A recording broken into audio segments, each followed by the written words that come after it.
Welcome back, and what a delight to have with us today Abraham Hamilton III. He is the Public Policy Analyst for the American Family Association. And I don't know if you've been paying attention to the news, but Georgia governor has vetoed a religious liberties bill. And what does this mean? And does it set some kind of a precedence of other religious liberties across the country? Abraham, good to see you. How you doing, my friend? Doing very well. Good morning. Good morning. How are you? Good to see you. Well, listen, Governor George Nathan Deal, he announced yesterday, or Monday, I should say, that he would veto the state's proposed religious liberties bill. This is pretty amazing because I guess the bill had provisions to allow faith-based organizations to decline services that would violate their conscience. What's your response to this? Well, I think it's amazingly troubling. Because first of all, you have a measure that passed both houses of the Georgia State Legislature, and the bill was actually in a more watered down version. So it wasn't even as robust as the bill was in its original form. But the bill, having survived the legislative process and arrived on the governor's desk for signature, and I think it's important for your listeners and the American public at wide to recognize this, because the will of the people, as conveyed through their elected representatives, was thwarted by the governor. And he vetoes the bill that in its watered down version, it provided provisions and protections for clergymen to only marry or solemnize marriages consistent with their religious faith. You know, it would allow faith-based organizations, businesses, and so on to conduct their businesses consistent with religious faith. It wasn't a hostile measure at all, but nevertheless, Governor Deal saw fit to veto that bill. And really, what you have here is the governor really caving and capitulating to the threat of the homosexual community and businesses who took up this bill as a means or as a reason to threaten boycotts and so much forward with the state of Georgia. All governors have the power of the veto. I get that, but apparently he obviously operated outside of the will of the people as it came through the House and the Senate. And you're saying that he got some pressure from various organizations. Now, did it include the film industry and the NFL and other large companies? Yes. So you had the film industry, which is pretty bustling in Georgia, threatening to withdraw many of its films. There are certain tax provisions that are made available to filmmakers in Georgia. Then you also had the NFL threatening to not consider the city of Atlanta for a future Super Bowl. They're building a massive multi-billion-dollar arena there, and the city of Atlanta would like to host an upcoming Super Bowl. So those threats were lodged. But interestingly, I like to point this out as well. There are companies like Apple and Intel and Disney and Coca-Cola and Delta and UPS who also threatened boycotts concerning what they perceived as discrimination against the homosexual community. But these same companies do business in Saudi Arabia. And Saudi Arabia is a country that is advocating governmental execution of homosexuals. So you have this duplicity, you have this hypocrisy, and the governor didn't see fit to call them out on the hypocrisy, but just folded and really thwarted the will of the Georgia people. So am I hearing you say, Abraham, that the primary pressure here came from the gay community? Absolutely. The homosexual community ramped up, the furor and got the businesses, the Hollywood elite, and so on and so forth to threaten boycotts. And so the businesses went along with that attempt to exert pressure upon the governor, and the governor yielded to that pressure and ended up vetoing duly passed legislation. So where does it go from here?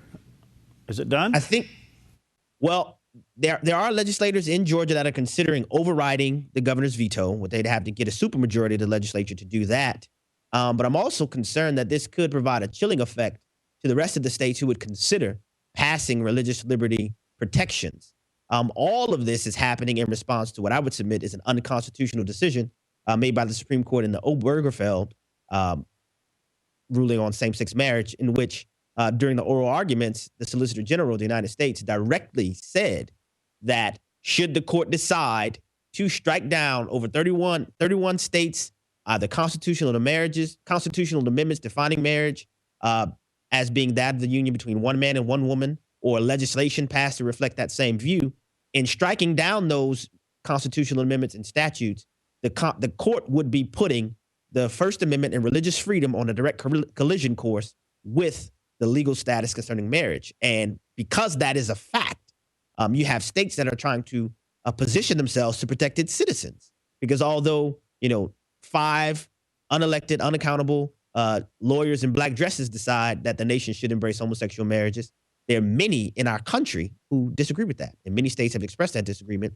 and want to seek to protect their citizens' expression of religious faith. And I say that because the First Amendment ensures and protects religious people's ability to exercise their faith.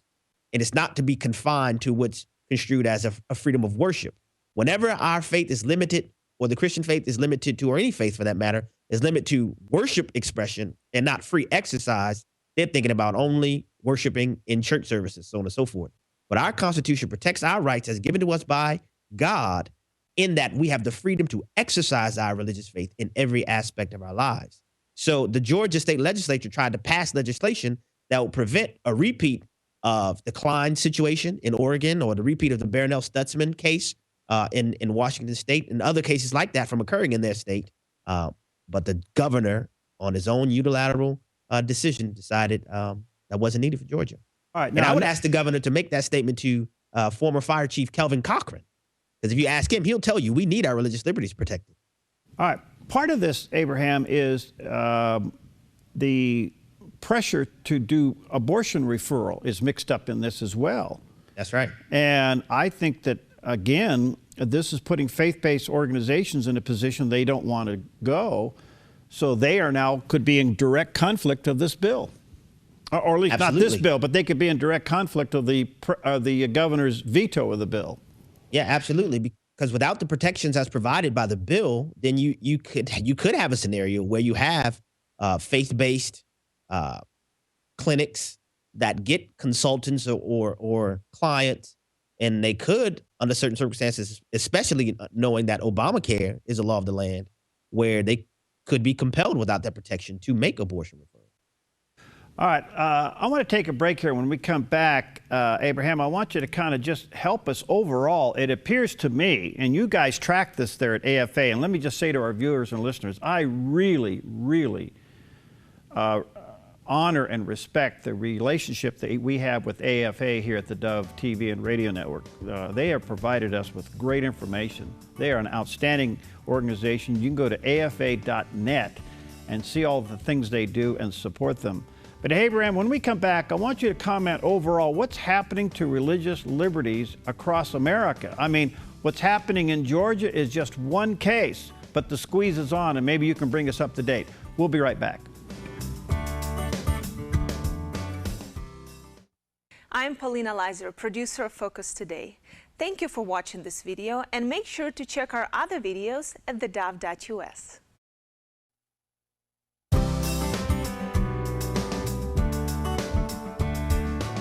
Okay, welcome back, and what a delight and honor to have with us today Abraham Hamilton, the third.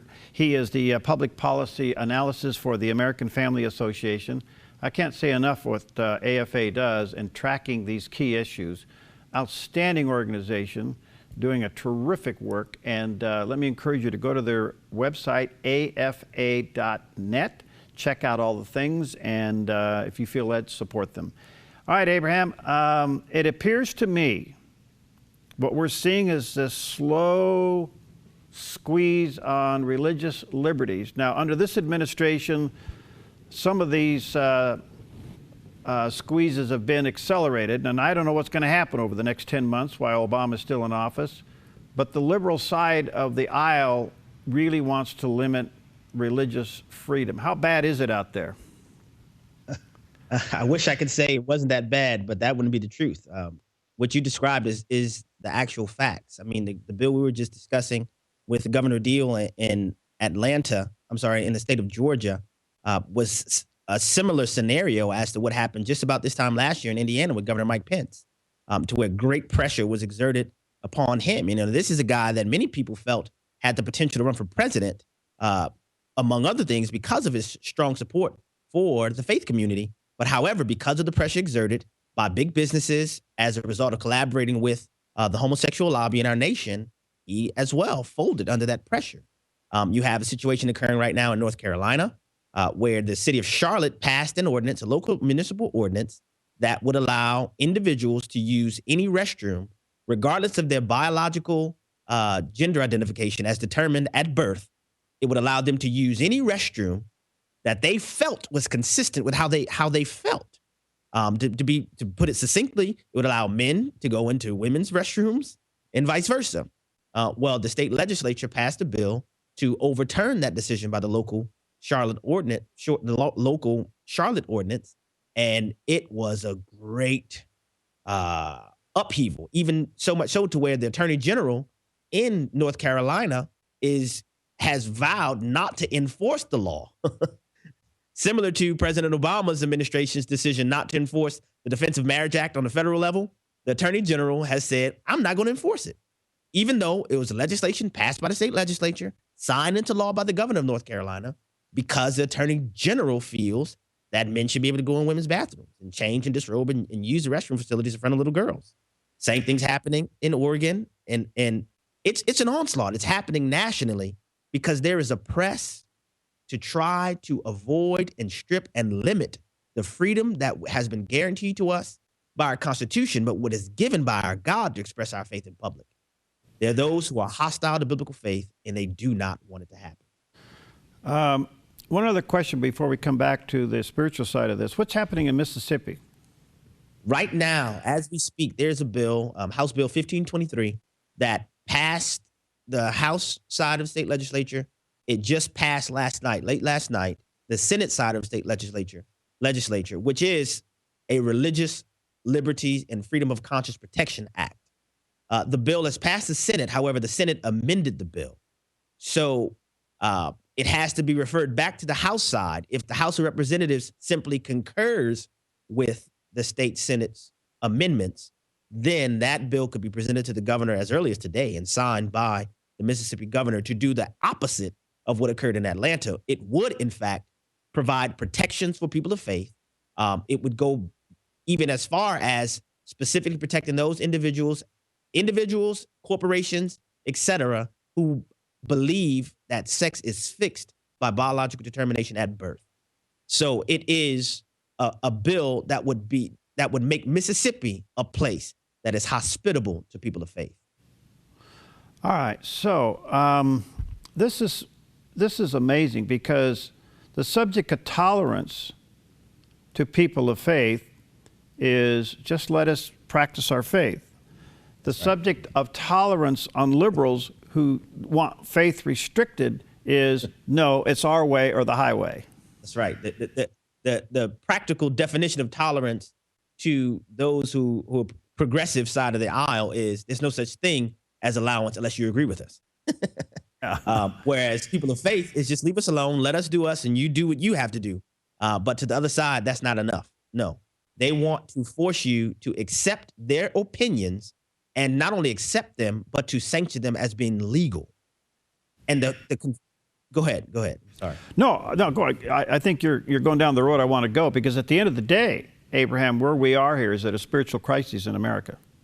Absolutely. And I often get asked the question, why should we be so concerned about changes in law? Changes in law doesn't affect the change of the heart. Why don't you just focus on evangelism and so on and so forth? But I would be quick to point to people that changes in law always result in the change of a heart. It may take longer than a spiritual encounter, but it always results in changes of heart. I'll give you a couple examples. Historically, it was illegal for people of different skin colors to marry. That was the law of the land as decided by the Supreme Court. Well, you know what happened? The law changed. And although at the time that the law changed, there are many people whose hearts also agreed with people not being able to intermarry based on skin color. Over time, because the law changed, the hearts of people changed. Whereas now you'd be hard pressed to find many people who will be willing to publicly say they think people should not be able to marry based on skin color. Same thing happened with abortion. When abortion was changed, the law was changed concerning abortion in 1973 in Roe v. Wade, it was not a popular notion. It was a small percentage of the people that were advocating it. But when the law changed, the heart of the national populace mirrored that law change to whereas now there's large swaths of the American society who thinks abortion should be legal. The same spiritual heart change, and I call it spiritual intentionally, the same spiritual heart change is afoot today with the change in the legal status concerning homosexuals' ability to marry as decided by the Obergefell decision. We're finding large swaths of younger people who think, hey, what's the big deal? People just love one another. It's all about love. It's not about law. It's all about love. But when you change the law in any nation, and particularly our nation, it always results in the change of the heart of the people. Okay, so where do you see this going, Abraham? It appears to me the Christian God and the Christian philosophy is slowly being outlawed. That is what is present on the surface. However, I also think the potential exists for there to be a riling of the Christian community to finally, for those of us who have not been engaged historically, to be engaged now.